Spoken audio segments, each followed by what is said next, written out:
Hey everyone, ready to jump into something kind of personal, but also surprisingly complicated. Oh, yeah. We're diving into surrogacy today, Yeah. and it's a lot more than just, that heartwarming way to build a family. Right.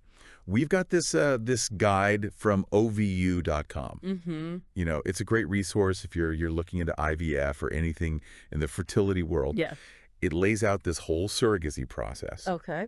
But what we're really focusing on is the legal side. Of course. Because, let's be real. Yeah. When it comes to something this important, Mm-hmm.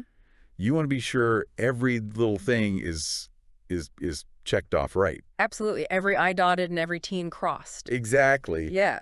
That's where things can get really interesting because the legal landscape of surrogacy Yeah. is like this maze Oh, wow. with all these twists and turns, and it really depends on where you are and what kind of surrogacy you're even considering. Oh, interesting. Okay, so first things first. Yeah. The guide breaks down two main types of surrogacy, Okay. traditional and gestational. So what's the difference and why does it matter legally?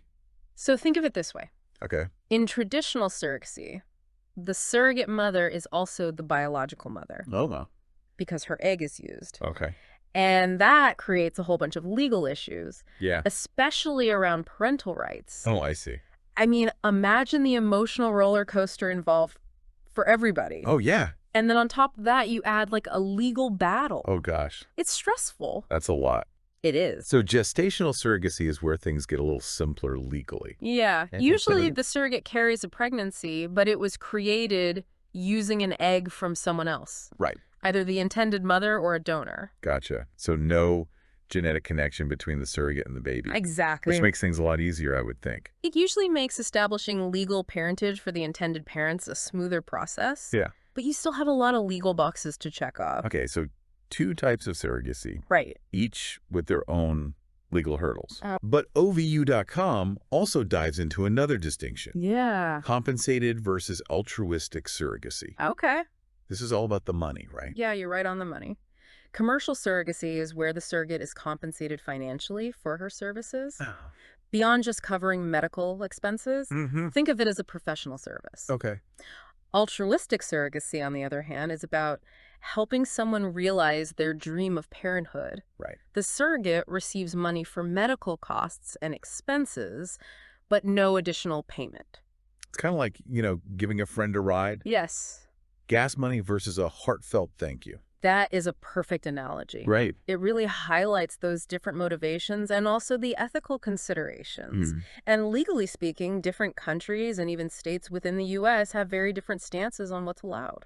Wow, so you figured out the type of surrogacy, you figured out the financial arrangement. Okay. Now what about finding the right match and getting the process rolling? Yeah. The guide mentions two main paths, working with an agency or going it alone. Right. So surrogacy agency is kind of like your one-stop shop. Okay. They handle pretty much everything. Wow. Connecting intended parents with surrogates, Uh-huh. coordinating legal and medical aspects. Oh, wow. Going independent means that you are taking charge, Okay. hiring a lawyer directly, and managing more of the process yourself. Decisions. No. Decisions. I know. If you were considering surrogacy, Yeah. what factors would you weigh when choosing between an agency and going it alone?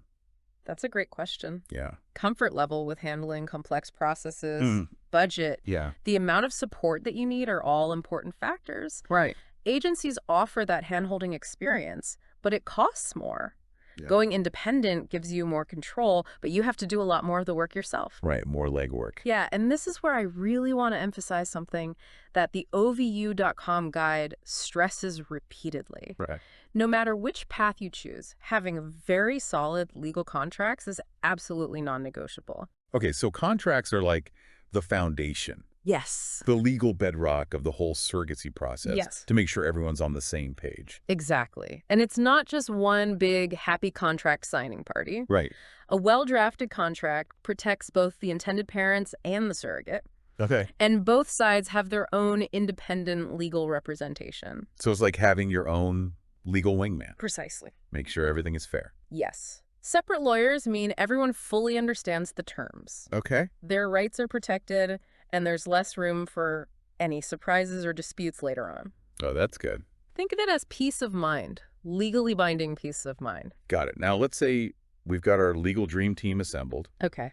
Contracts are signed. Yeah. Everyone's feeling good. Feeling great. What's the next step in this legal labyrinth? Well, the OVU guide walks us through the whole process step by step. Okay. It all starts with those initial consultations with the lawyers we talked about, Right. then defining the terms of the agreement, reviewing those contracts, and finally the big signing moment. I bet there's a ton of legal fine print. Oh, absolutely. Pages and pages. You're talking parental rights and responsibilities, Oh, God. financial obligations. What happens if there are complications? Right. Even what happens if one party changes their mind? Yeah. The contract needs to cover all of it. Wow. It's a lot to consider. It is. That's why you've got to have those experts on board. Couldn't agree more. And it's not just a one-time thing. Really? The OVU guide actually points out that legal processes often continue even after the baby is born. Wait, seriously? Yeah. I thought once the baby arrived, the legal stuff is over. It can be, but it really depends on the specifics. Okay. There might be steps to formally establish legal parentage, especially if you're dealing with international surrogacy or varying state laws. Okay, so having a skilled lawyer isn't just for the initial stages. Right. It's for the entire journey, It's like having a legal GPS. guiding you through all the twists and turns. Yeah. Exactly. They help navigate the paperwork, anticipate potential issues, and protect everyone's interests every step of the way. That's great. Speaking of legal protection, have you ever heard of a pre-birth order? Ooh, a pre-birth order. Yeah, I have. What's that all about? It's this super important legal document Okay. that basically establishes the intended parent's rights before the baby's even born. Oh, wow. Think of it as a safeguard Okay. that prevents potential custody battles or legal challenges down the line. So it's like getting a head start on the legalities Yeah. and ensuring a smooth transition when the baby arrives. Exactly. It's all about clarity and security for everybody involved. This is all so fascinating. We've Yep. covered so much. correct. Different types of surrogacy, why those contracts are so crucial, the role of lawyers, and even pre-birth orders. And we're just getting started. Oh, really? There's still so much more to explore in this world of surrogacy, Wow. especially when it comes to the medical side of things. Okay. But before we jump into that, Let's take a quick pause to let all this information sink in. okay, great idea. We'll be back in a flash to continue our deep dive into surrogacy. Don't go anywhere. Sounds good. We're back and ready to keep going with our surrogacy deep dive. All right. Before we took a break, we were talking about contracts and lawyers and all that good stuff. The legal stuff. Yeah, the legal stuff. But there's another side to all of this, right? Yeah. The medical aspect. Absolutely, and it's just as fascinating as the legal side. Okay. Remember that OVU.com guide? Okay. It breaks down the medical journey in a way that I think is really informative and reassuring. Perfect. Because I think I could use a little reassurance after all that legal talk. Yeah. So let's say we've got all our legal ducks in a row. Okay. Contracts are signed. Everyone's on board. Mm-hmm. Where does the medical part of surrogacy actually begin? Well, it all starts with fertilization and embryo transfer. Okay. This is where science and hope come together. All right. So let's unpack that. Okay. What does that process look like for the intended parents? It varies depending on their situation, Okay. but in most cases it involves IVF, Okay. in vitro fertilization. Right. If the intended mother's eggs are being used, she'll go through a process called controlled ovarian stimulation. Controlled ovarian stimulation. Yeah. Sounds intense. It's all about maximizing the chances of a successful pregnancy. Okay. The intended mother takes medications to stimulate egg production and prevent those eggs from releasing too early. Okay. And then when the timing is right, there's a procedure to retrieve the eggs. So the fertility clinic is really running the show at this point. Yeah, exactly. They're the experts in handling these procedures. Okay. Once the eggs are retrieved, they're fertilized with sperm, either from the intended father or a donor. Gotcha. So we've got fertilized eggs, Right. also known as embryos. Yes. Those little embryos are super precious. Yeah. They're carefully incubated and monitored in the lab. Okay. And sometimes, depending on the situation, they might undergo genetic testing. This is where pre-implantation genetic testing comes in, right? Yes. I've heard about that, but never really understood what it was for. It's all about getting a sneak peek at the genetic makeup of the embryo. Okay. It helps identify any potential health issues or abnormalities before the embryo is transferred to the surrogate. Wow. So it's like having a crystal ball that can help ensure a healthy pregnancy. In a way, yeah, it gives the parents more information and helps them make informed decisions. Okay. And once those embryos are deemed healthy and ready for the next step, they're transferred to the surrogate. So it's like a tiny relay race passing the baton from the lab to the surrogate. I love that analogy. And the surrogate will have also undergone some preparation to ensure that her uterus is ready for implantation. Okay. This might involve medications to thicken her uterine lining and create that perfect environment for the embryo. A lot of careful coordination. Absolutely, it is. Precise time. Both the intended parents and the surrogate are on this journey together, and the fertility clinic is crucial to make sure everything goes as planned. Okay, so the embryo is transferred. What happens next? Is it just a waiting game to see if a pregnancy begins? Pretty much, yeah. Okay. It's definitely a nail-biting time for everyone involved, That's bad. filled with a lot of hope and anticipation, and after about 2 weeks, the surrogate goes back to the clinic for a pregnancy test.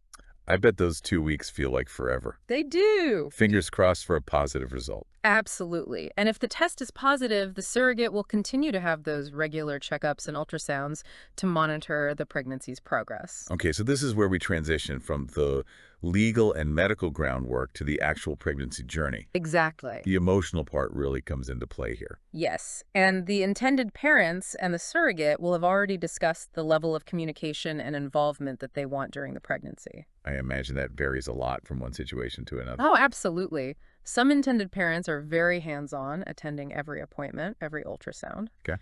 Others prefer a more hands-off approach, trusting the surrogate to keep them in the loop. It really depends on what feels right for everyone involved. So it's all about finding that balance. Yes. Respecting boundaries and navigating those emotions. Uh-huh. But one thing remains constant, and that's the excitement and anticipation of welcoming a new life into the world. I love that. It's so easy to get caught up in all those logistics and forget about the heart of all of this. Yeah, it's a powerful experience. Yeah. But before we get too sentimental, Okay. we've talked about what happens before the pregnancy, during the pregnancy. Right. But what about after the baby arrives? What legal loose ends need to be tied up? You're right. We still have more to discuss. We're back for the final part of our surrogacy journey. It has been quite a ride. It has. We've gone through so much. Yeah. The legal stuff, the medical stuff. All of it. And even though the baby's arrival might feel like the end, Yeah. there's still some legal stuff we got to talk about. There are still a few legal checkpoints we got to pass through. All right, so picture this. The baby's here, healthy and happy. Everyone's overjoyed. What happens legally at this point? Well, the first priority is making sure the baby gets all the medical care and attention. Okay. But while those precious first moments are happening, the legal wheels are still turning in the background. So even with all that baby bliss, there's still paperwork. Unfortunately, yes. Ugh. And this is where things can get a little tricky. Yeah. It all depends on the laws of the place where the surrogacy took place. Right, because surrogacy laws are so different everywhere. Remember how we talked about location being so important? Yeah. It's a huge factor in this final stage. So what are some of the legal steps that need to happen after the baby is born?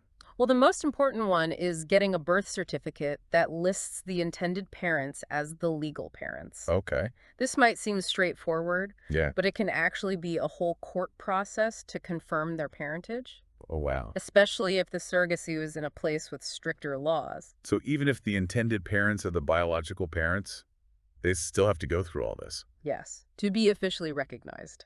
Oh, gosh. And this is where having that good surrogacy lawyer is so important. Right. They know how to navigate all the legal stuff so the intended parents can just focus on their new baby. It really shows how important it is to have a solid legal strategy from day one. Absolutely. You don't want to have to figure all this out after the baby's already here. Not at all. Well, we've covered so much ground today. I have. Different types of surrogacy, Mm-hmm. all the details of contracts, Yeah. and all the emotions that come with this journey. It's been a deep dive for sure. It really has. And I hope everyone listening feels more prepared to navigate this path if they choose to. Me too. I think knowledge is so important. Absolutely. But before we wrap things up, I have a final question for our listeners. Okay. If you were drafting a surrogacy contract, what's the one thing you wouldn't budge on? Ooh, that's a good one. Right. It makes you think about what really matters in this whole process. It really does. And with that, we'll wrap up this episode of The Deep Dive. Thanks for joining us. Thanks, everyone.